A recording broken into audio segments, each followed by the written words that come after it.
It's time to take your old paper maps and make them into something a little bit more interesting.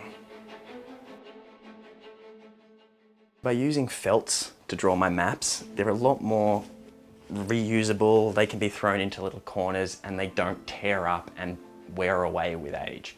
They're also a lot more immersive and have a more old school feel when unrolled at the table. You can use the same aging methods as we do with paper, using coffee, tea bags, dirt, burning the edges or just fraying and tearing them. But realistically, this stuff just has a much better feel when pulled out, unscrambled and looked at the table.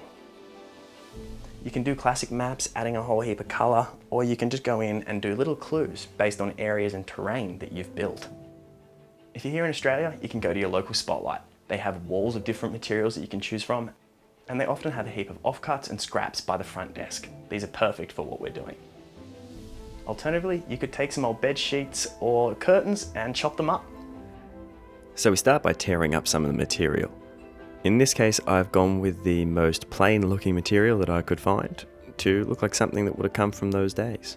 Now I'm going to grab the book that I'm currently doing an adventure from, sort through here and pick out a map that I want my players to find. In this case, I'm going with Islecross to the north of Wildemount.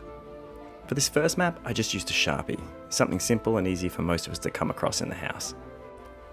I've basically just copied the coastlines from an area of Islecross, added in the mountains and some small other details, a little title and drawn in a dragon to fill in the blank space of the wide ocean.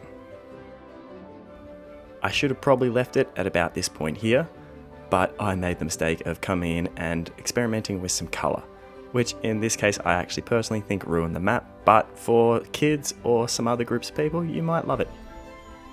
But I didn't. So, as an attempt to mute the colours, I decided to give it a bath in some black tea.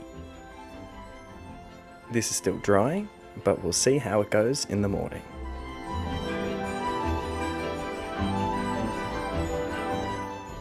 And now here's my top hint for making maps as a Dungeon Master. Instead of just making maps about areas and things you've seen in game and copying all the clues and hints, make something fresh. So design a piece of terrain, lay it out exactly how you will in game, and then sketch it how it would be seen by somebody who may have buried some treasure there. Hand this to your players a few sessions before you lay out that terrain and see if they remember that layout when it comes to the day.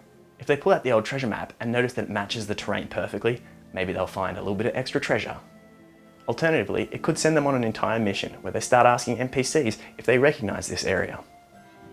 Alright, so for this clue map, we're going to start with the same material, but we're going to burn the edges like we would on a classic paper map.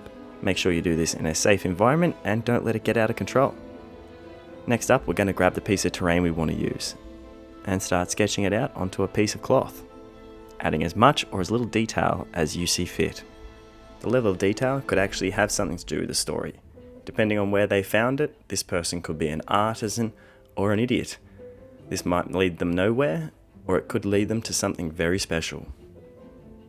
The more details on a map, obviously the easier it will be to follow and more simple for the players to actually pick it when the terrain is put out in front of them. Now we know that our players are going to loot everyone that they take down, so why not add a little bit of something extra by throwing on some Citadel Technical Blood for the Blood God, adding in a look of the slight brutality that your players probably had to do to find this loot. After doing a handful of these designs, I didn't really like the way that the pens were looking. So I decided to go out and get some charcoal pencils. These ones will be a bit more realistic to what would have actually been used to draw these kind of things back in the day. So let's grab these charcoal pencils, a little bit of material, and get going. I came in this time with a little bit more freedom. I drew up a coastline and some mountains and decided just to make up a map as I went along, using a few different basic cartography drawing methods that I found on Pinterest. I think that it came out a lot better in the charcoal pencil, so I decided to do another clues map using the same method. So I grabbed a couple of pieces of terrain that I printed out from Thingiverse and a Kickstarter, and I sketched them down onto my map, before adding a town and starting to draw out a path. Along the path, I added a few obstacles that would serve as points of interest for the players to find along the way, as well as a few clues that these terrain pieces would represent. If followed correctly, then they'll find their way successfully to the ruins in the northern jungles of this map that I've just invented.